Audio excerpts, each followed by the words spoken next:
Hey y'all, how you guys doing? Welcome to Get It Right.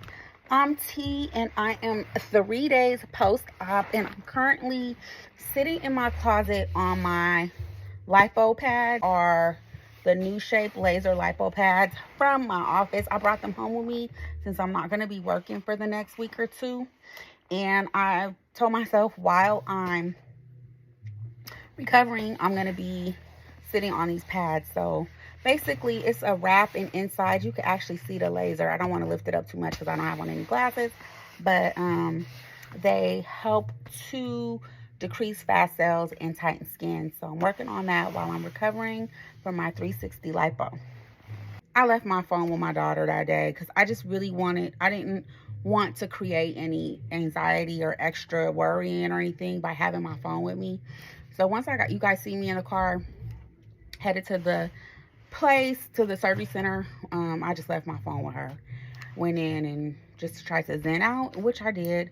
And I had 360 lipo. I was totally awake with the exception of a Xanax for anxiety and to just kind of calm my nerves, and also a Percocet to help with the pain during the procedure.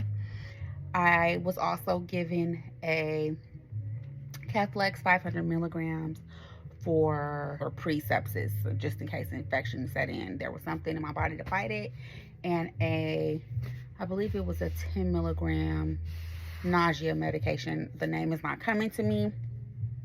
Percocet was 10, 325, and the Keflex was, and the Xanax was 1 or 2 milligrams. I can't remember. Anyways, that kicked in about 20 minutes in after I took it. So basically what they did was, when I got there, they did a pregnancy test. They started an IV and they had me change into their gown. The doctor came in, marked what we discussed, where I'd be having incisions and where she would be taking fat from. After that, she gave the order for the medication. I took the medication, drank some water, zenned out 10-15 minutes. They brought me back into the OR, and I just laid on the table and let them do their thing. There was lots of conversation during the procedure, and I remember everything. And it's crazy because my nurse was like, "You are not going to remember any of this," and I remember every specific detail, word for word. Did have to do some turning over onto my sides a couple different times during the procedure so she can get where she needed to get. She took out 5 liters of fat, which is the maximum here in California where I live. And I felt just about, I will say this, I felt a lot of pressure, but I did not feel pain until she got to around like where my ribs are. So up in here, I felt that. Oh my God, I felt that. But it wasn't excruciating for me. So whenever she would go in those areas, I would be like, eek, eek, eek, hurt. But it wasn't like anything crazy to where she was like, "Oh, do you want me to stop? Do you need a break?" I just got through with it because it had to be done. Okay? It had to be done. It did not matter if it hurt because it had to be done. And it took about 2.5 hours. She said my fat was stubborn. It was very fibrolic, I think was the word she used. And she said African Americans tend to be a little bit more, the fat cells tend to be stronger for some reason. Y'all, we're Black people, African American people, we just are strong individuals. Is in our DNA, and I don't know, what can I say. Surgery was over. They immediately took me into, I just noticed my toes are swollen. They took me into the same room where I was at to start with, and she put me in a faja. Actually, no. No.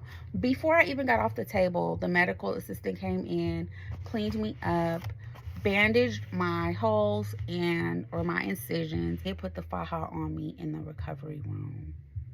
Yeah, so once I stood up, I noticed that the faja was loose.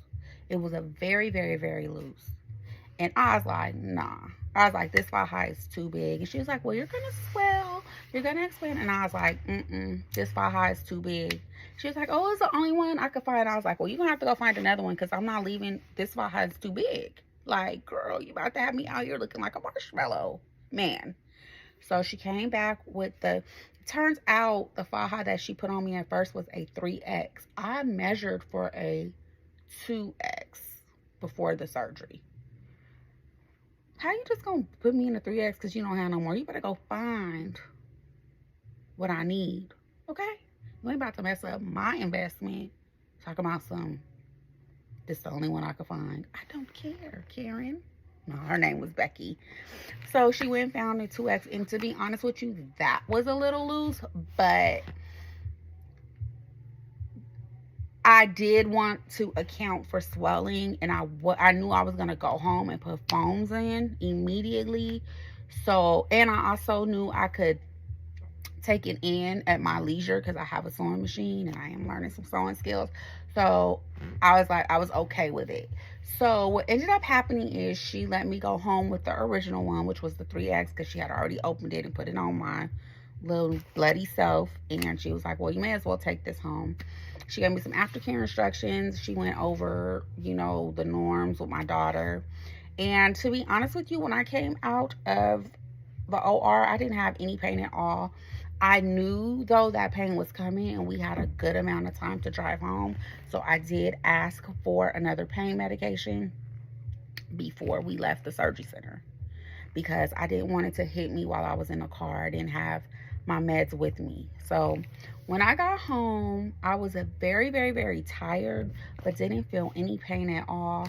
As soon as we got home, I had my daughter help me put the foam in, and I just got into bed and went to sleep.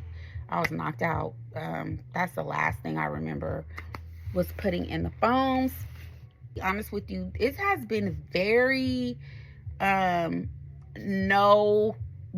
to report since then, other than the fact that I feel better and better every single day. I was never in any extreme amount of pain. Like I said, this is day 3, top of day 3, and like I feel fine. Physically, I feel fine. When I'm sitting for a long time or I lay down, I do feel stiff getting up. That is a little tough. It doesn't hurt, but it's just like, ooh, it's like eat.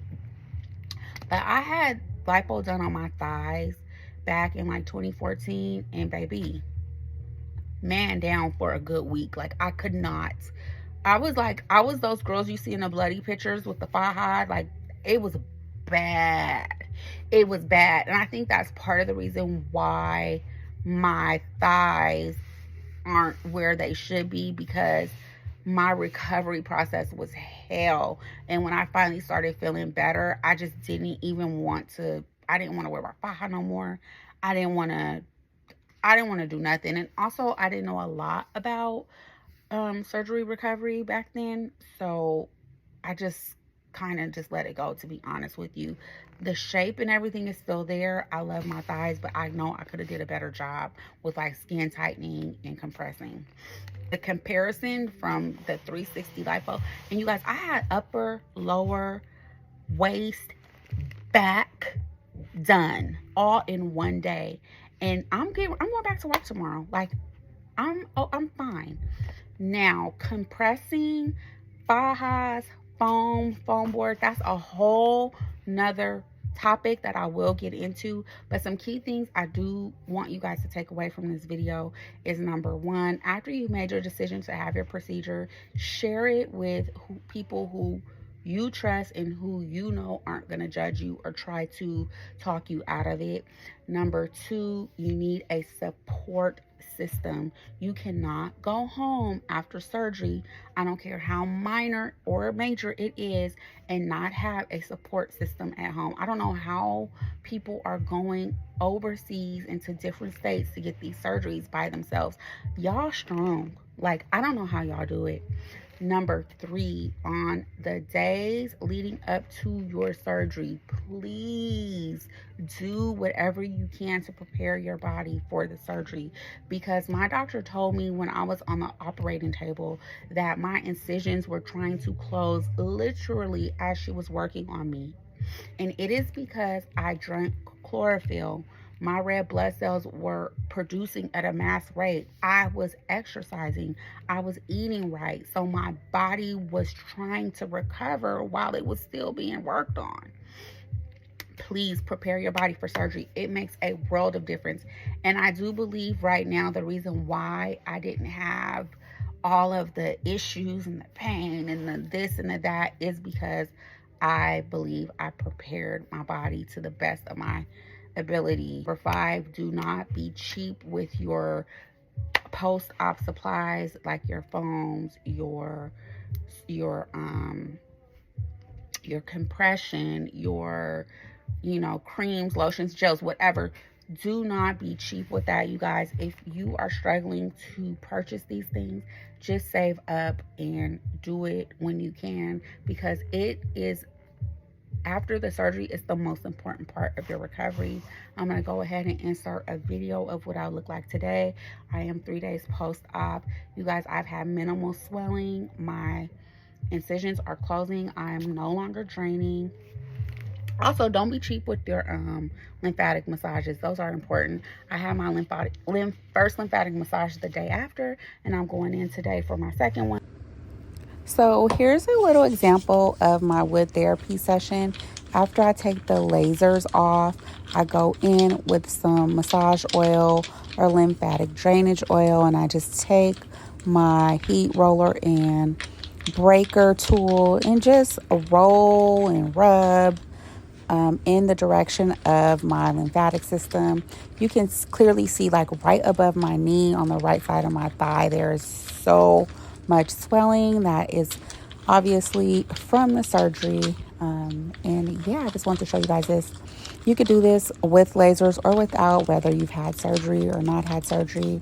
It is a great way to decrease cellulite and speed up your metabolism.